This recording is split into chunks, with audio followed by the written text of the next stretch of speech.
how to create a GIF image with the camera on Samsung Galaxy S26, S26 Plus or Ultra. First, tap on the home button to return back to the home screen. And from the home screen, open up the camera app. In here, before you can start using the GIF function, tap on the control button here, then tap on the settings icon.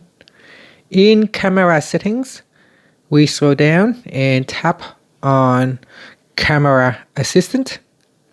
Then we scroll down and tap on swipe shutter button to edge 2, and from the list, make sure you select create GIF. Now go back to your camera, and all you have to do is simply touch and hold on the shutter button and then slide it and hold it.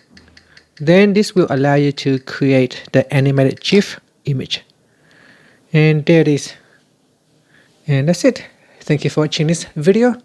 If you find it helpful, please like and subscribe to my channel for more videos.